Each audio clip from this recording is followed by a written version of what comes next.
Hello दोस्तों, स्वागत है आप सभी हमारे यूट्यूब चैनल में। हम लेके आए न्यू क्रेज कोर्स सीरीज जो कि एमएससी नर्सिंग एंट्रेंस एग्जाम को पॉइंट ऑफ व्यू में रखते हैं। जितने भी इंपॉर्टेंट टॉपिक्स होते हैं जिनसे फ्रीक्वेंटली एग्जाम में क्वेश्चन पूछे जाते हैं उनके बारे में डिस्कस करेंगे। साथ ही हम ये भी डिस्कस करेंगे कि क्या हमारे एग्जाम में एमसीक्यूज पैटर्न रहता है, साथ ही प्रीवियस ईयर में क्या एमसीक्यू पैटर्न रहा, ओवरऑल हम डिस्कस करेंगे। बने रहिए हमारे यूट्यूब चैनल में। स्टार्ट करते हैं आज का लेक्चर। तो आज का लेक्चर हमारा रहेगा एसिड बेस इम्बैलेंस के बारे में कि एसिड बेस इम्बैलेंस क्या होता है, साथ ही एसिड बेस बैलेंस क्या होता है, एसिड बेस बैलेंस किस प्रकार हमारी बॉडी में मेंटेन होता है, कौन कौन से रेगुलेटर होते हैं उसको मेंटेन करता है, और उस मेंटेनेंस की वजह से हमारी पीएच इन बिटवीन 7.35 टू 7.45 की जो मेंटेन रहती है, और उस मेंटेनेंस की वजह से हमारी बॉडी का इंटरनल होम्योस्टेटिस मेंटेन रहता है और हमारी बॉडी एक नॉर्मल वे में फंक्शन करती है। तो जनरली अगर हम एसिड बेस बैलेंस की बात करें कि एसिड बेस बैलेंस क्या होता है, तो हमारी बॉडी में एसिड और बेस का एक नॉर्मल रेशियो मेंटेन रहता है। नॉर्मल रेशियो मेंटेन होने की वजह से हमारी बॉडी की जो पीएच होती है वो एक नॉर्मल वे में फंक्शन करती है। तो अगर हम एसिड और बेस के रेशियो की बात करें तो हमारी बॉडी में ये रहता है 1:20 कि हमारी बॉडी में एसिड का रेशियो 1 एंड बेस का रेशियो 20 होता है। इसको हम कुछ इस प्रकार से इंडिकेट भी कर सकते हैं, जैसे हमारी बॉडी में बफर्स का काम करता है जो वो एसिड जिसे हम बोलते हैं कार्बोनिक एसिड। तो कार्बोनिक एसिड एंड जो बेस या स्पेशली हम बात करें जो एल्कलाइन होता है हमारी बॉडी में जो बफर्स का काम करता है वो होता है हमारा बाइकार्बोनेट। तो बाइकार्बोनेट का क्या फॉर्मूला होता है SCO3। तो इनका क्या रेशियो रहता है, इनका रेशियो भी यही रहता है। इस प्रकार से इनको इंडिकेट किया जाता है। तो ये भी आपको याद रखना कि एग्जाम में ये भी पूछ सकते हैं कि कार्बोनिक एसिड एंड बाइकार्बोनेट का रेशियो क्या रहता है। तो 1:20 हमारे रहता है बॉडी के अंदर। और इस रेशियो के मेंटेनेंस की वजह से हमारे पीएच इन बिटवीन 7 हमारी जो पीएच होती है वो इन बिटवीन 7.35 टू 7.45 के बीच में मेंटेन रहती है। तो ये भी आपको याद रखना कि हमारी बॉडी या स्पेशली हम बात करते हैं हमारे ब्लड की पीएच कितनी होती है 7.35 टू 7.45, और उसकी वजह से हमारा इंटरनल होम्योस्टेटिस मेंटेन रहता है। नाउ हम कौन कौन से रेगुलेटर होते हैं हमारी बॉडी में जो इसको मेंटेन करने का काम करते हैं। रेगुलेटर मींस कि हमारी बॉडी में कुछ सिस्टम्स होते हैं जो कि हमारी बॉडी का एसिडिक नेचर हो जाता है तो उसको न्यूट्रल करते हैं, समटाइम एल्कलाइन नेचर हो जाता है उसको न्यूट्रल करते हैं। दैट मीन्स कि हमारे पीएच को एक नॉर्मल वे में मेंटेन करते हैं और हमारे एसिड बेस को इसी रेशियो में मेंटेन करते हैं ताकि हमारी बॉडी का जो नॉर्मल एनवायरनमेंट है वो मेंटेन रहे। तो वो कौन कौन से रेगुलेटर होते हैं, तो हमारी बॉडी में 3 मेन रेगुलेटर होते हैं। तो फर्स्ट वन रेगुलेटर होता है हमारा बफर सिस्टम्स होते हैं, जिसमें हम डिस्कस करते हैं हमारे जो प्लाज्मा प्रोटीन्स होते हैं, हमारे हीमोग्लोबिन होते हैं, एंड हमारे जो इलेक्ट्रोलाइट्स होते हैं, जैसे पोटेशियम उसमें रोल प्ले करता है सेल के थ्रू, तो हमारा पोटेशियम हो गया। साथ ही हमारे जो ये हमारे कार्बोनिक एसिड एंड बाइकार्बोनेट हो गया। तो ये ओवरऑल हम बफर सिस्टम में डिस्कस करते हैं, तो ये भी आपको याद रखना। सेकंड सिस्टम होता है हमारा रेस्पिरेटरी सिस्टम। तो रेस्पिरेटरी सिस्टम मेंटेन करता है, और रेस्पिरेटरी सिस्टम के अंदर जो मेन कंपोनेंट रोल प्ले करता है वो हमारा कार्बन डाइऑक्साइड होता है। थर्ड सिस्टम होता है हमारा मेटाबॉलिक सिस्टम में जिसमें हमारे बॉडी के जो भी मेटाबॉलिक ऑर्गन होते हैं, जैसे कि गैस्ट्रोइंटेस्टाइनल सिस्टम के ऑर्गन हो गए, हमारा पेंक्रियाज हो गया, हमारा लीवर हो गया, ठीक है, हमारी किडनीज होगी। तो ओवरऑल जो ऑर्गन मेटाबॉलिक सिस्टम में रोल प्ले करते हैं वो यहाँ पे हमारा रेगुलेटर के तरह काम करेगी और पीएच को 7.35 टू 7.45 के बीच में मेंटेन करेगी। तो मेटाबॉलिक कंपोनेंट क्या होता है, तो मेटाबॉलिक कंपोनेंट हमारा होता है बाइकार्बोनेट। तो ये भी आपको याद रखना। तो 3 मेन हमारी बॉडी में रेगुलेटर होते हैं। पहला कौन सा होता है बफर, सेकंड होता है रेस्पिरेटरी सिस्टम जिसका कंपोनेंट CO2 होता है, इसके थ्रू हमारी बॉडी में एसिड बेस बैलेंस को मेंटेन करता है। और थर्ड वन कंपोनेंट होता है हमारा मेटाबॉलिक में कौन कंपोनेंट, मेटाबॉलिक सिस्टम होता है, और मेटाबॉलिक सिस्टम में कौन कंपोनेंट होता है हमारा SCO3। यहाँ हम बात करें तो बाइकार्बोनेट मेंटेन करने का रोल प्ले करते हैं, और ये सब मेंटेन करके हमारे पीएच को इन बिटवीन 7.35 टू 7.45 के बीच में मेंटेन करते हैं। नाउ ये तो हो गया हमारा नॉर्मल एसिड बेस बैलेंस की बात। जस्ट शॉर्ट में डिस्कस करें ताकि आपको रिवीजन हो जाए ना, तो पूरा डिटेल से हम नहीं जा रहे क्योंकि अभी हमारे पास इतना टाइम भी नहीं है, प्लस एग्जाम में भी अभी अराउंड 2 मंथ ही है ना। तो उसी हिसाब से हम डिस्कस करेंगे, डिटेल से नहीं जा रहे, जस्ट आपको एक रिवाइज हो जाए। तो क्रेज कोर्स है तो उसी हिसाब से हम डिस्कस करेंगे। तो ये हो गया हमारा एसिड बेस बैलेंस के बारे में। नाउ एसिड बेस इम्बैलेंस क्या होता है उसके बारे में डिस्कस करेंगे, क्योंकि एसिड बेस इम्बैलेंस से बहुत सारे क्वेश्चन पूछे जाते हैं।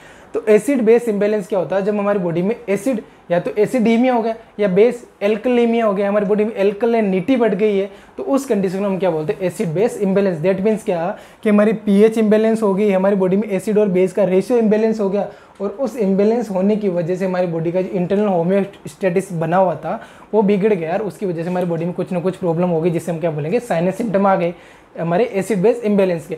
तो जनरली आपको याद रखना कि हमारी बॉडी में जो एसिड बेस इम्बैलेंस होता है वो हमारे एसिड और बेस के रेशियो के मेंटेनेंस नहीं होने की वजह से होता है, जो रेशियो 1:20 है वो चेंज हो जाता है और उसकी वजह से हमारे बॉडी में समटाइम एसिडीमिया देखने को मिलता है, समटाइम हमारी बॉडी में एल्कलीमिया देखने को मिलता है, जिसे हम एल्कलोसिस भी बोलते हैं और एसिडीमिया को हम एसिडोसिस भी बोलते हैं। तो बॉडी में मेनली 2 टाइप के हमारे पास एसिड बेस इम्बेलेंस पाए जाते हैं। तो फर्स्ट वन कौन सा होता है हमारा एसिडोसिस, जो क्या होता है एसिडीमिया होता है जिसमें एसिड का लेवल बढ़ जाता है हमारे बॉडी में। और नेक्स्ट क्या होता है हमारे बॉडी में एल्कलोसिस। एल्कलोसिस किसे बोलते हैं, जब हमारी बॉडी में एल्कलाइन का नेचर बढ़ जाता है उसे हम क्या बोलते हैं एल्कलोसिस। ठीक है, नाउ अब एसिडोसिस होता है तो हमारी बॉडी में पीएच पे क्या इफेक्ट पड़ता है। तो जब एसिडोसिस होता है तो हमारी बॉडी की पीएच होती है वो क्या होती है, घटती है। बॉडी की पीएच हमारी घटती है और कितने से कम होती है, तो लेस देन 7.35, क्योंकि जो लोअर पैरामीटर है हमारे पीएच का वो क्या है 7.35, तो 7.35 से कम होती है। वही अगर हम बात करें एल्कलोसिस में पीएच पे क्या इफेक्ट करता है, तो हमारी पीएच यहाँ पे क्या होती है, बढ़ती है। और कितनी बढ़ती है, मोर देन 7.45 होती है, क्योंकि अपर क्राइटेरिया क्या है हमारा 7.45। तो 7.45 से हमारी पीएच ज़्यादा हो जाती है, उसे हम क्या बोलते हैं एल्कलोसिस बोलते हैं। तो ये आपको याद रखना है। यहीं पे एक कंसेप्ट याद रखना है कि पीएच और एसिड में क्या रिलेशन होता है, कि पीएच हमारे एसिड के इनवर्सली प्रोपोर्शनल होती है। ये भी आपको कंसेप्ट याद रखना है कि पीएच हमारे एसिड के इनवर्सली प्रोपोर्शनल होती है। दैट मीन्स क्या, कि जब जब हमारी बॉडी में पीएच बढ़ती है तब तब एसिड घटता है, और जब जब हमारी बॉडी में एसिड का नेचर बढ़ता है या एसिडीमिया होता है तो हमारे पीएच का लेवल क्या होता है, घटता है। तो एक दूसरे के इनवर्सली प्रोपोर्शनल होते हैं। सेम वही अगर हम बात करें कि हमारी पीएच और बेस में, या हम बात करें एल्कलाइन में क्या रिलेशन होता है, तो हमारी पीएच होती है वो हमारे एल्कलाइन, या हम बात करें बेस के क्या होती है, डायरेक्टली प्रोपोर्शनल होती है। डायरेक्टली प्रोपोर्शनल मीन्स क्या, कि जैसे जैसे पीएच बढ़ेगी वैसे वैसे एल्कलाइन नेचर बढ़ेगा, या हम अपोजिट बात करें कि जैसे जैसे एल्कलाइन नेचर बढ़ेगा हमारी बॉडी में वैसे वैसे पीएच बढ़ेगी। तो ये कंसेप्ट भी आपको याद रखना कि एसिड और बेस के बीच में क्या रिलेशन होता है, एंड पीएच और बेस के बीच में क्या रिलेशन होता है, और पीएच और एसिड के बीच में क्या रिलेशन होता है, ये भी आपको याद रखना। तो हमारे 2 एसिड बेस इम्बेलेंस हो गए, acidosis and alkalosis. Now according to their causes, कि इसमें इसका कोज क्या बन रहा है, रेस्पिरेटरी सिस्टम की वजह से एसिड बेस इम्बेलेंस हो रहा है या मेटाबॉलिक सिस्टम की वजह से हो रहा है। तो उनको फर्दर 4 टाइप्स में क्लासिफाई किया हुआ है। तो 4 कौन कौन से टाइप्स हो गए, अगर रेस्पिरेटरी सिस्टम की वजह से एसिडोसिस हो रहा है तो उसे हम क्या बोल देंगे रेस्पिरेटरी एसिडोसिस, जो कि कौन कंपोनेंट की वजह से होता है, CO2 की वजह से। वही एसिडोसिस हमारा मेटाबॉलिक सिस्टम की वजह से हो रहा है, बाइकार्बोनेट के इम्बेलेंस होने की वजह से हो रहा है, तो उसे हम क्या बोल देंगे मेटाबॉलिक एसिडोसिस। वही एल्कलोसिस अगर हमारे रेस्पिरेटरी सिस्टम की वजह से हो रहा है तो उसे हम क्या बोल देंगे रेस्पिरेटरी एल्कलोसिस, जो कि कौन कंपोनेंट रोल प्ले करता है CO2। एंड वही अगर हमारा एल्कलोसिस किसकी वजह से हो रहा है, मेटाबॉलिक सिस्टम की वजह से हो रहा है, तो उसे हम क्या बोल देंगे मेटाबॉलिक एल्कलोसिस। तो ये 4 हमारे सामने बड़े बड़े एसिड बेस इम्बेलेंस निकल के आते हैं। कौन कौन से, respiratory acidosis, metabolic acidosis, respiratory alkalosis and metabolic alkalosis. ये कंडीशन हमारे सामने निकल के आते हैं। नाउ इनमें क्या किसका रेशियो रहता है, जैसे अगर हम कंपोनेंट की बात करें तो इसमें एसिडोसिस, और वो भी कौन सा रेस्पिरेटरी एसिडोसिस, तो इसमें कौन सा कंपोनेंट रोल प्ले करता है CO2। तो CO2 का लेवल यहाँ पे क्या रहेगा, रेस्पिरेटरी है, रेस्पिरेटरी भी क्या एसिडोसिस है, तो यहाँ पे CO2 का लेवल क्या रहेगा, तो CO2 का लेवल यहाँ पे इंक्रीज हो जाएगा। और कितना इंक्रीज होगा, more than 45 mm of Hg। ये आपको याद रखना, मेन इंपॉर्टेंट बात होगी, रेस्पिरेटरी एसिडोसिस में हमेशा CO2 का लेवल बढ़ता है। क्यों बढ़ता है, क्योंकि जो CO2 होती है वो हमारी बॉडी में एसिडिक नेचर बढ़ाती है कार्बोनिक एसिड का फॉर्मेशन करके। तो जितना ज़्यादा कार्बोनिक एसिड का फॉर्मेशन होगा उतना ज़्यादा हमारी बॉडी में एसिडिक एनवायरनमेंट बढ़ेगा। तो CO2 क्या करती है, हमारे H2 के साथ कंबाइंड होकर क्या बनाती है, हमारा कार्बोनिक एसिड, जो कि ये क्या वोलेटाइल एसिड है। वोलेटाइल एसिड मीन्स क्या है, कि वोलेटाइल एसिड वह एसिड जो कि गैसेज में डिवाइड हो जाता है। अगर इसको वापस से डिसोसिएट करे तो ये H2O प्लस CO2 में डिसएसोसिएट हो जाता है, इसीलिए इसे क्या बोलते हैं वोलेटाइल एसिड। तो ये भी याद रखना आपको कि वोलेटाइल एसिड एक हमारा कार्बोनिक एसिड है। नाउ तो रेस्पिरेटरी एसिडोसिस में CO2 का लेवल बढ़ता है, और pH क्या रहेगी यहाँ पे, तो pH हमारी कम रहेगी, लेस देन 7.35। वही अगर हम बात करें मेटाबॉलिक एसिडोसिस में कौन सा कंपोनेंट रोल प्ले करेगा, तो मेटाबॉलिक आ गया, दैट मीन्स यहाँ पे क्या आएगा, बाइकार्बोनेट आएगा। और बाइकार्बोनेट का क्या इफेक्ट रहेगा, क्योंकि एसिडोसिस हो रहा है तो मेटाबॉलिक एसिडोसिस में क्या होता है, हमारा बाइकार्बोनेट का लेवल कम रहता है, और कम कितने से रहता है, 22 मिली इक्वलेंट पर लीटर से कम रहता है। अगर हम नॉर्मल बात करें, मैं एक बार नॉर्मल पैरामीटर लिख देता हूँ हमारे कंपोनेंट के, तो जिससे हमारे पीएच मैंने यहाँ पे लिख रखा है कि पीएच हमारे रहते हैं 7.35 टू 7.45। वही हमारा PaCO2 या हम बात करें कार्बन डाइऑक्साइड की, तो वो हमारी रहती है 35 टू 45 mmHg। ये आपको यूनिट स्पेशली याद रखना। और थर्ड कंपोनेंट होता है हमारा बाइकार्बोनेट। तो बाइकार्बोनेट का क्या लेवल रहता है हमारे ब्लड में, 22 टू 26 मिली इक्वलेंट पर लीटर यूनिट भी आपको याद रखना। तो 22 टू 26। अब ये एक नॉर्मल रेंज की बात होगी, इससे रेंज में अब लोअर साइड हो गया या अपर साइड हो गया, उसी आधार पे हमारे एसिड बेस इम्बेलेंस निकल के आते हैं। तो सेकंड कौन सा हो गया हमारा, मेटाबॉलिक एसिडोसिस। और मेटाबॉलिक एसिडोसिस में कंपोनेंट पे क्या इफेक्ट पड़ता है कि SCO3 तो क्या होता है, डाउन होता है, और डाउन कितने से, 22 से कम होता है। वही पीएच क्या होती है, तो भाई साहब पीएच भी कम होगी, बिल्कुल कम होगी, क्योंकि ये क्या है, एसिडोसिस है। लेकिन यहाँ पे पीएच किसकी वजह से कम हो रही है, बाइकार्बोनेट की वजह से, तो ये याद रखना। नेक्स्ट कंडीशन हमारी एल्कलोसिस। और एल्कलोसिस भी कौन सा, रेस्पिरेटरी। तो रेस्पिरेटरी एल्कलोसिस में कंपोनेंट में क्या इफेक्ट पड़ता है, तो वही अगर हम बात करें मेन जो कंपोनेंट होता है रेस्पिरेटरी सिस्टम का CO2, तो वो तो क्या होगा, घटेगा। क्यों घटेगा, इसकी घटने की वजह से ये हुआ। ऐसा क्यों, क्योंकि जितना CO2 हमारी बॉडी में कम होगा उतना ही एसिडिक नेचर कम होगा, और जितना एसिडिक नेचर कम होगा उतना ही एल्कलाइन नेचर ज़्यादा होगा हमारी बॉडी में। तो CO2 जितना घटेगा उतना ही हमारी बॉडी में क्या होगा, एल्कलोसिस होगा। ठीक है, तो CO2 हमारी बॉडी में घटता है, उसकी वजह से क्या होता है, रेस्पिरेटरी एल्कलोसिस। वहीं पीएच क्या होगी, मोर देन 7.45, क्योंकि 7.45 से जैसे ही ज़्यादा होते हैं हमारे पीएच, तो हमारी बॉडी किस तरफ बढ़ती है, एल्कलोसिस की तरफ। और यहाँ पे क्या हो रहा है, एल्कलोसिस किसकी वजह से हो रहा है, रेस्पिरेटरी एल्कलोसिस। तो CO2 यहाँ पे कम होगी और हमारे जो पीएच है वो बढ़ेगी मोर देन 7.45। वही फोर्थ वन कंडीशन है। फोर्थ वन कंडीशन में क्या रहेगा, मेटाबॉलिक एसिडोसिस। दैट मीन्स कि यहाँ कंपोनेंट क्या रहेगा, बाइकार्बोनेट। तो बाइकार्बोनेट का क्या लेवल रहेगा, बढ़ेगा, क्योंकि बाइकार्बोनेट एक वीक एल्कलाइन है, वीक बेस है, और जितना ही हमारी बॉडी में बढ़ता है उतना ही हमारी बॉडी में एल्कलाइन एनवायरनमेंट बढ़ता है। तो ये यहाँ पे बढ़ रहा है, दैट मीन्स कि एल्कलाइन एनवायरनमेंट बढ़ रहा है। तो मेटाबॉलिक एल्कोलिसिस में इसका लेवल क्या होता है, मोर देन 26 मिली इक्वलेंट पर लीटर। कि 26 से ये ज़्यादा रहेगा, जितना ज़्यादा रहेगा उतना ही हमारी बॉडी में एल्कोलिसिस रहेगा। और वहीं पीएच क्या रहेगी, तो पीएच तो हमारी क्या रहेगी यहाँ पे, मोर देन 7.45। मोर देन 7.45 होती है तभी उसे हम क्या बोलते हैं, एल्कलाइन पीएच या एल्कोलिसिस। तो चार हमारे सामने एसिड बेस इम्बेलेंस हो गए कौन कौन से, और इसके क्या क्या कंपोनेंट हो गए, तो ये आपको याद रखना है। नाउ नेक्स्ट हम बढ़ते हैं कि समटाइम ये मिक्सड देखने को मिलता है, या समटाइम हमारी बॉडी में दो कंडीशन देखने को मिलती है एसिड बेस इम्बेलेंस की, कि कभी कभी एक्यूट टाइप का होता है, कभी कभी क्रोनिक टाइप का होता है। एक्यूट टाइप का होता है तो वो शॉर्ट टाइम के लिए होता है और रिजोल्व हो जाता है कुछ ट्रीटमेंट देने की वजह से, या जो उसका अंडरलाइन कोज होता है एसिड बेस इम्बेलेंस का, तो उसको हम ट्रीट कर देते हैं। तो वो जैसे कोज ट्रीट हो जाता है तो acid base imbalance automatically resolve हो जाता है।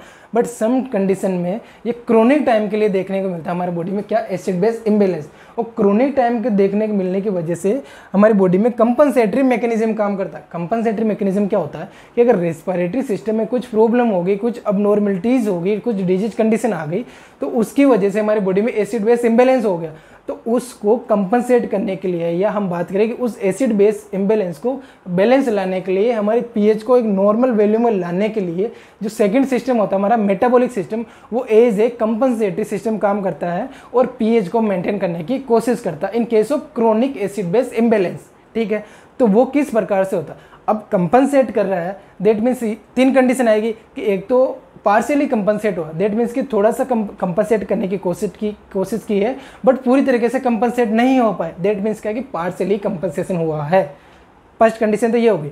सेकंड कंडीशन क्या रहेगी, कंपनसेट करने के लिए आया कोई भी सिस्टम, मेटाबॉलिक में प्रॉब्लम हो गई हमारी तो रेस्पिरेटरी सिस्टम आएगा, रेस्पिरेटरी सिस्टम में प्रॉब्लम होगी तो मेटाबॉलिक सिस्टम आएगा, दोनों एक दूसरे को इरिवर्सली क्या करते हैं, कंपनसेट करते हैं। ठीक है, तो अगर फुली कंपनसेट हो रहा दैट मीन्स क्या कि वो पीएच को नॉर्मल वे में लेके आ गए, पीएच नॉर्मल वे में आ गई, दैट मीन्स कि कंपनसेशन पूरी तरीके से हो चुका है और हमारा एसिड बेस रेशियो है वो एक नॉर्मल वे में आ गया, दैट मीन्स क्या वहाँ पे फुली कंपनसेशन देखने को मिलेगा। Second condition.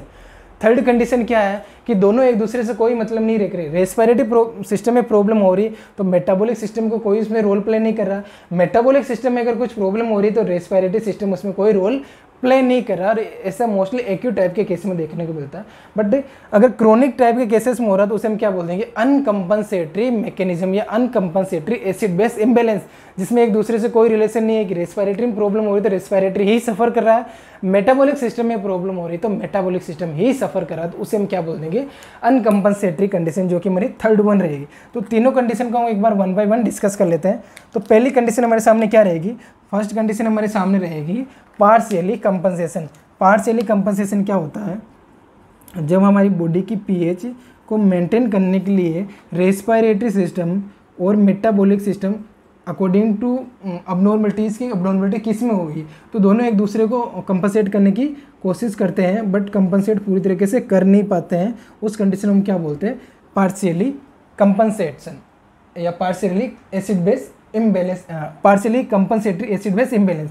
तो इसमें हमारे जो कंपोनेंट होते हैं, 3 कंपोनेंट, अगर एसिड बेस इम्बैलेंस को हम आइडेंटिफाई करते हैं तो वहाँ पे 3 कंपोनेंट होते हैं, पीएच होती है, PaCO2 और SCO3 होती है। तो इनमें क्या इफेक्ट होता है, कैसे हम आइडेंटिफाई कर पाएंगे हमारे एबीजी एनालिसिस। अच्छा, एबीजी हमारे क्या होता है, आर्टेरियल ब्लड गैस एनालिसिस, जो कि हमारी बॉडी में एसिड बेस इम्बैलेंस को डायग्नोस करने की एक प्रोसीजर होती है, जिसमें आर्टेरियल ब्लड लिया जाता है एलन टेस्ट के थ्रू, ठीक है। तो वो एबीजी एनालिसिस से इन कंपोनेंट के थ्रू हम कैसे आइडेंटिफाई कर पाएंगे कि पार्शियली कंपनसेट हुआ है पेशेंट को, अभी हम एग्जांपल डिस्कस करेंगे उसमें और आपको इजीली समझ में आ जाएगा।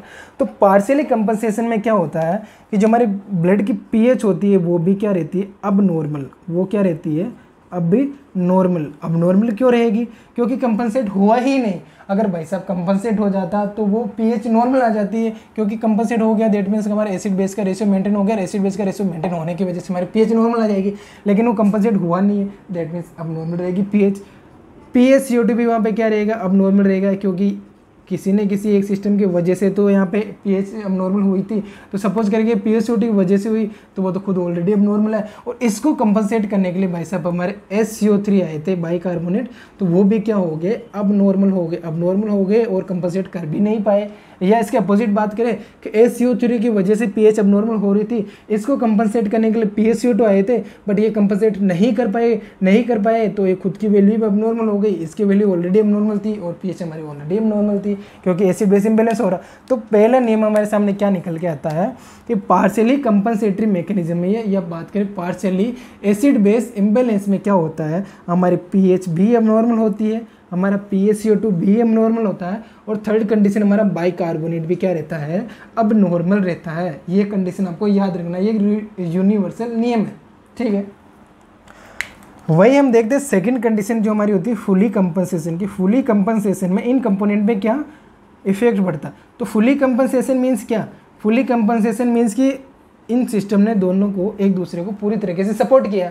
अगर रेस्पिरेटरी में प्रॉब्लम है तो मेटाबॉलिक ने सपोर्ट किया, मेटाबॉलिक में प्रॉब्लम है तो रेस्पिरेटरी ने सपोर्ट किया। क्या सपोर्ट किया है कि पीएच को एक नॉर्मल वे में लेके आ गए। दैट मीन्स क्या कि यहाँ पे पीएच तो हमारी क्या रहेगी, नॉर्मल रहेगी, हमारी पीएच क्या होगी यहाँ पे, नॉर्मल। वहीं हमारी सेकंड कंडीशन है PaCO2, वो क्या रहेगी, अब भी नॉर्मल।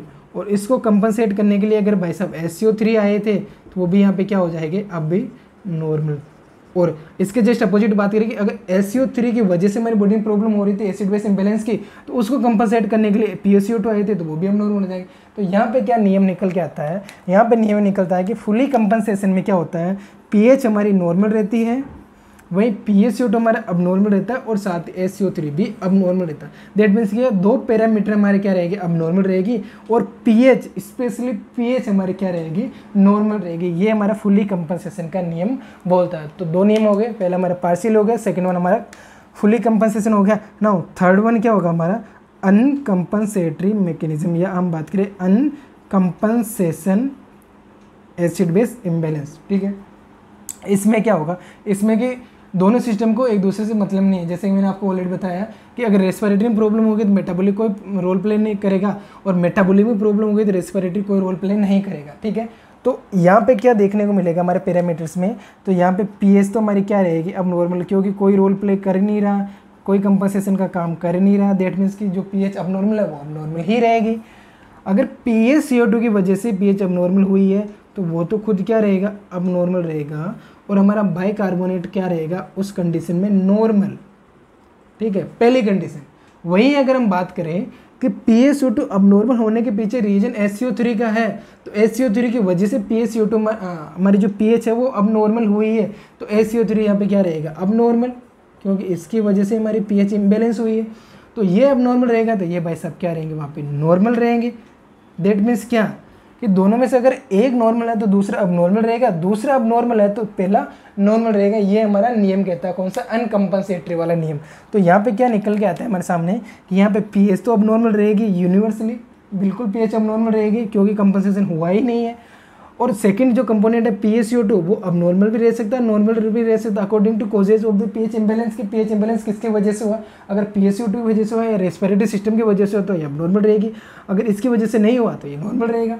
वही इसके थर्ड कंपोनेंट की बात करें SCO3, तो SCO3 की वजह से प्रॉब्लम हुई है या pH इसकी वजह से इम्बेलेंस हुई तो वो तो क्या रहेगा, अबनॉर्मल, या इसकी वजह से नहीं हुआ तो ये क्या रहेगा, नॉर्मल। दैट मीन्स क्या कि यहाँ पे दोनों एक दूसरे को सपोर्ट नहीं कर रहे। तो ये हमारा क्या हो गया ओवरऑल एसिड बेस इम्बेलेंस के बारे में। तो इनमें मोटी मोटी बातें आपको याद रखना है, एसिड बेस क्या होता है, देन इसका रेशियो क्या होता है, हमारी बॉडी में किस रेशियो में ये मेंटेन रहता है, हमारी बॉडी की pH क्या होती है, नॉर्मल हमारे पैरामीटर्स क्या होते हैं, कौन कितने टाइप्स के हमारी बॉडी के अंदर रेगुलेटर्स होते हैं, बफर्स, रेस्पिरेटरी और हमारा मेटाबॉलिक, रेस्पिरेटरी में कौन सा कंपोनेंट होता है, मेटाबॉलिक में कौन सा कंपोनेंट होता है, देन इसके टाइप्स क्या होते हैं, एसिडोसिस और एल्कोलोसिस। एल्कोलोसिस किसे बोलते हैं, एसिडोसिस किसे बोलते हैं, इनके फर्दर क्या क्या कोजेज होते हैं, अकॉर्डिंग टू देयर कोजेज इनको फर्दर किन किन टाइप्स में हम क्लासीफाई करते हैं, 4 आपके सामने लिखे हुए हैं, इनमें क्या क्या पैरामीटर्स रहते हैं। देन लास्ट वन हमारा सामने आते हैं कि पार्शियली कंपनसेशन क्या होता है, फुली कंपनसेशन क्या होता है, और अनकम्पनसेटेड मैकेनिज्म क्या होता है। तो ये एक ब्रीफली हमारा लेक्चर हो गया किसके बारे में, एसिड बेस इम्बेलेंस के बारे में। नाउ इसी को कंटिन्यू करते हैं, कुछ एग्जांपल मैंने यहाँ पे मेंशन कर रखे हैं, उनको डिस्कस कर लेते हैं ताकि आपके जितने भी डाउट्स है वो यहाँ पे क्लियर हो जाएंगे। तो पहला एग्जांपल हमारे सामने क्या है, पहला एग्जांपल हमारे सामने है कि pH, देखो ये ABG जो हमारी रिपोर्ट होती है उसके कोई रिजल्ट है यहाँ पे, ठीक है। टोटल हमारे सामने 8 रिजल्ट लिखे हुए हैं, हम बात करें 8 एग्जाम्पल है तो 1 बाय 1 डिस्कस करते हैं कि यहाँ पे कौन सी कंडीशन आ रही है, यहाँ पे कौन सी आ रही है, और ओवरऑल एग्जाम्पल में कौन सी कंडीशन आ रही है, हम किस प्रकार से कंडीशन को पकड़े, या कंडीशन मीन्स कि किस प्रकार से एसिड बेस इम्बेलेंस को हम यहाँ से पकड़ सकते हैं। तो जैसे pH है, जो सबसे पहले ABG एनालिसिस करने का जो तरीका होता है वो ये होता है कि आपको सबसे पहले pH को इंटरप्रेट करना कि pH क्या है, pH एल्कोलोसिस के फेवर में है या एसिडोसिस के फेवर में। अब कैसे पता चलेगा एल्कोलोसिस के में है या एसिडोसिस के में, भाई सब सिंपल बात है कि अगर pH 7.35 से कम होगी दैट मीन्स कि वो एसिडोसिस के फेवर में, एसिडीमिया कर रही है, और pH 7.45 से ज़्यादा है तो वो एल्कोलोसिस के फेवर में हमारी बॉडी में क्या कर रही है, एल्कलीमिया कर रही है, सिंपल बात। और नॉर्मल है तो वो कुछ नहीं करिए, न्यूट्रल है, वहाँ पे हमारा कंपनसेशन वाला मैकेनिज्म काम करेगा, वो भी हम डिस्कस करते हैं एग्जाम्पल में। तो पहला एग्जाम्पल हमारे सामने है कि pH यहाँ पे क्या है 7.56, दैट मीन्स क्या कि नॉर्मल तो नहीं है, ज़्यादा है, दैट मीन्स क्या है कि एल्कोलोसिस की तरफ बढ़ रही है। सेकंड कंपोनेंट हमारा क्या, PaCO2 कितना हमारा 20 है, दैट मीन्स क्या है कि हमारा 20 तो कम है, और CO2 कम है, दैट मीन्स कि वो किस तरफ जा रहे हैं, एल्कोलोसिस की तरफ। क्यों, क्योंकि आपने यहाँ पे नियम पढ़ा है कि जब CO2 बढ़ता है तो एसिडोसिस होता है, लेकिन यहाँ पे CO2 घट रहा है, CO2 घटेगा तो एल्कोलोसिस होगा, तो pH भी इसके फेवर में है और ये CO2 इसके फेवर में, दैट मीन्स क्या, कंडीशन तो सामने आ गई हमारे कि रेस्पिरेटरी एल्कोलोसिस है ये, ठीक है, क्या है, रेस्पिरेटरी एल्कोलोसिस। नाउ कि कंपनसेटरी है अनकंपनसेटरी है वो हम देख लेते हैं। तो थर्ड कंडीशन क्या हमारे सामने, जो कंपोनेंट है वो बाइकार्बोनेट SCO3, उसका लेवल क्या 20 है, दैट मीन्स ये भी अब नॉर्मल है कि भाई साहब ये भी नॉर्मल से कम हो रहे हैं, कितने कम है, 22 से 20 है, दैट मीन्स कम है। और जब हमारी बॉडी में क्या होता है, SCO3 का लेवल कम होता है, तो हमारी बॉडी में क्या होता है, हमारी बॉडी में क्या बढ़ता है, एसिडोसिस बढ़ता है, एसिडीमिया होता है, ठीक है, क्योंकि जो बाइकार्बोनेट है वो एक बेस है, तो बेस जितना कम होगा हमारी बॉडी में एसिडोसिस होगा। लेकिन यहाँ पे कंडीशन क्या है, रेस्पिरेटरी एल्कोलोसिस। तो इस भाई साहब की वैल्यू यहाँ पे अब नॉर्मल क्यों, अरे भाई साहब ये यहाँ पे कंपनसेट करने के लिए आए थे, इसलिए इनकी वैल्यू कम हो रखी है, और ये क्या करना चाह रहे हैं, ये एसिडोसिस की तरफ जाना चाह रहे हैं, क्योंकि हमारी pH कहाँ पर है, एल्कोलोसिस की तरफ है, ये कंपनसेट करने आए ताकि pH हमारी नॉर्मल आ जाए। भाई एसिडोसिस हो रखा है तो इधर से एल्कलाइन का लेवल बढ़ा दो, सिंपल बात है। एक कंसेप्ट से हम समझते हैं कि जैसे यहाँ पे हमारा एसिडोसिस हो रखा, दैट मीन्स इसका लेवल बढ़ा होगा, रेशियो 2 हो रखा, तो ये क्या करेगा कि ये रेशियो को करने की कोशिश करेगा 40, सिंपल बात है, 40 करने का कोशिश करेगा तभी कंपनसेट हो पाएगा और हमारा रेशियो नॉर्मल निकल के आएगा। तो ये कंपनसेट करने की कोशिश कर रहा है कि अगर एल्कोलोसिस हुआ तो मैं एसिडोसिस करूँगा, एल्कलाइन का लेवल बढ़ा तो मैं एसिड का लेवल बढ़ाऊंगा। यही कंसेप्ट इन सब एग्जाम्पल में फॉलो हो गया है ना। तो यहाँ पे कंडीशन हमारे सामने क्या निकल के आती है कि रेस्पायरेटरी क्या है, एल्केलोसिस एंड क्या है, पार्शियली कंपनसेशन या पार्शियली कंपनसेटरी। तो रेस्पायरेटरी एल्कोलोसिस है पार्शियली कंपनसेटरी टाइप का। क्लियर है कंसेप्ट। सेकंड एग्जांपल हमारा क्या बोल रहा है कि पीएच हमारे 7.23 है, 7.23 है, दैट मीन्स कम है तो किस तरफ जा रही है, हमारी एसिडोसिस की तरफ जा रही है। वहीं PaCO2 हमारा 37 है, 37 है PaCO2, दैट मीन्स कि नॉर्मल रेंज में 35 to 45 हमारी नॉर्मल रेंज होती है, तो ये नॉर्मल है। नेक्स्ट पैरामीटर देखते हैं। नेक्स्ट पैरामीटर क्या है, SCO3 माइनस का लेवल क्या है, 18 है, दैट मीन्स कि ये कम हो रहा है तो किस तरफ जा रहा है हमारी बॉडी में। ये देखो, जब हमारी बॉडी में बाइकार्बोनेट का लेवल कम होता है तो हमारी बॉडी में एसिडिक नेचर बढ़ता है। पीएच कहाँ जा रही है, एसिडिक जा रही है, दैट मीन्स क्या है कि इसकी वजह से पीएच हमारी एसिडिक हो रही है। ये तो कोई रोल प्ले ही नहीं कर रहा, नॉर्मल रेंज में बैठा। तो यहाँ पे क्या कंडीशन होगा हमारी, मेटाबोलिक एसिडोसिस और कंपनसेट कर ही नहीं रहा, तो क्या कंडीशन बन जाएगी, अनकंपनसेटरी। क्लियर है कंसेप्ट। देखो अब यहाँ पे क्या निकल के आया कि हमारी पीएच भी अब नॉर्मल है, पीएच भी हमारी क्या अब नॉर्मल है, एक वैल्यू नॉर्मल है और एक अब नॉर्मल है, तो हमारे PaCO2 क्या है यहाँ पे नॉर्मल है, तो यहाँ पे क्या होगा, SCO3 अब नॉर्मल होगा। तो हमारे सामने SCO3 अब normal, either they are acidosis और एल्कोलोसिस, लेकिन अब नॉर्मल है। तो ये नियम यहाँ पे लागू हो गया क्या कि एक वैल्यू तो यहाँ पे नॉर्मल है, दूसरा अब नॉर्मल है और उसकी वजह से पीएच भी अब नॉर्मल है। तो ये क्या हो गया हमारा uncompensatory acid base imbalance. Next example देखते हैं, थर्ड वन। पीएच हमारी 7.31 है, दैट मीन्स क्या है कि लोअर साइड में 0.35 से तो कम है। सेकंड कंपोनेंट है PaCO2 हमारा 34 है तो ये भी कम है, 35 से लेस देन है, दैट मीन्स कि ये भी कम है। तो कंडीशन क्या बन रही है यहाँ पे कि पीएच कम है, तो पीएच कम है, दैट मीन एसिडोसिस हो रहा है, किसकी वजह से, PaCO2 की वजह से, PaCO2 की वजह से नहीं हो रहा है। नेक्स्ट कंपोनेंट देखते हैं हम, बाइकार्बोनेट का लेवल क्या है, 21 है, मतलब बाइकार्बोनेट कम हो रहा है, एल्कलाइन कम हो रहा है। अरे भाई साहब, एल्कलाइन कम हुआ तभी तो एसिडिक बढ़ा है, एसिडिक बढ़ा, दैट मीन्स क्या है कि इसकी वजह से यहाँ पे एसिडोसिस हो रहा है। तो क्या कंडीशन आएगी हमारे सामने, मेटाबोलिक एसिडोसिस। क्यों, क्योंकि हमारी बॉडी में एल्कलाइन का लेवल कम हो गया। अरे भाई साहब, इसमें से एक का लेवल कम हो गया तो दूसरे का ऑटोमेटिक बढ़ जाएगा। यहाँ पे इसका कम हुआ इसलिए इसका बढ़ा है ना, पीएच घटी है और हमारे एसिड का लेवल बढ़ा है। एसिड और पीएच एक दूसरे के इनवर्सली प्रोपोर्शनल होते हैं। सारे कंसेप्ट आपको एक दूसरे के साथ याद रखना, कंसेप्ट क्लियर रखोगे और जितने कंसेप्ट क्लियर होंगे उतने ही आप इन सब चीज़ों में डाउटफुल नहीं होंगे। तो आपको कंसेप्ट सारे क्लियर रखना। तो नाउ यहाँ पे कंडीशन क्या है कि मेटाबॉलिक एसिडोसिस हुआ, किसकी वजह से, हमारे बाइकार्बोनेट का लेवल कम होने की वजह से। लेकिन थर्ड कंपोनेंट जो हमारा पैरामीटर है वो क्या बोल रहा है कि भाई साहब मैं भी कम हो रहा हूँ। क्या कम हो रहा है, एल्कलाइन की तरफ जा रहा है, क्योंकि CO2 हमारी बॉडी में कम होता है तो वो क्या एल्कलाइन नेचर को बढ़ाता है, क्योंकि CO2 क्या है, CO2 अल्टीमेटली हमारी बॉडी में एसिडिक नेचर बढ़ाता है। तो ये तो कम हो रहा है, दैट मीन्स कि किस तरफ जा रहा है, एल्कलाइन नेचर की तरफ जा रहा है। और ये भाई साहब किस तरफ जा रहा है, एसिडिक नेचर की तरफ जा रहा है। दैट मीन्स कि ये इसको कंपनसेट करने के लिए आए थे बट कंपनसेट नहीं कर पाए। कंपनसेट कर पाते तो पीएच हमारी नॉर्मल हो जाती, लेकिन यहाँ पे क्या है, अब नॉर्मल है, पीएच अब नॉर्मल है। दैट मीन्स कि फुल तरह से कंपनसेट तो नहीं हुआ लेकिन कंपनसेट करने की कोशिश की थी। दैट मीन्स क्या पैरामीटर हो गया हमारा, पार्शियली कंपनसेशन की इसने कोशिश की थी बट पूरी तरह से नहीं कर पाए। तो ये क्या हो गया, पार्शियली कंपनसेटरी। नियम अगर देख लेते हैं तो नियम क्या बोलता है पार्शियली कंपनसेटरी का नियम बोलता है कि पीएच अब नॉर्मल रहेगी, पीएच यहाँ पे अब नॉर्मल है, आइदर दे आर एसिडिक और एल्कोलोसिस। सेकंड कंपोनेंट है हमारा PaCO2, तो PaCO2 यहाँ पे अब नॉर्मल है। कंपनसेट करने आए थे भाई साहब बाइकार्बोनेट को, लेकिन है तो अब नॉर्मल, तो ये अब नॉर्मल है, ये अब नॉर्मल है।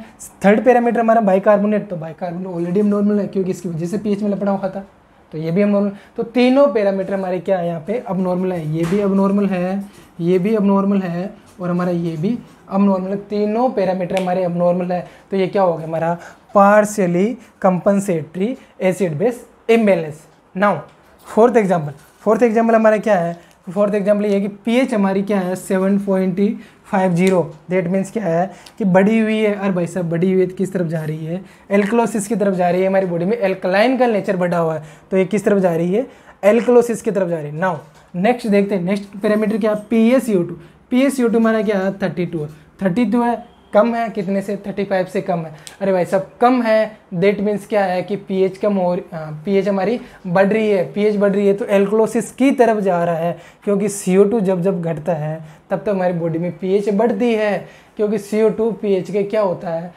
इनवर्जनली प्रोपोर्शनल होता है कि जब जब CO2 बढ़ती है तब तब pH घटती है, और जब जब CO2 घटता है तब तब pH बढ़ती है। यहाँ पे CO2 घट रहा है, pH बढ़ रही है, तो क्या कंडीशन होगी हमारी, रेस्पिरेटरी एल्कलोसिस।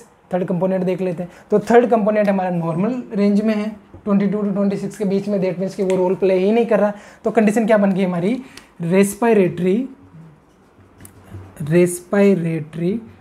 एल्कलोसिस, और कंपनसेशन नहीं हो रहा तो क्या हो जाएगा, अनकंपनसेटरी।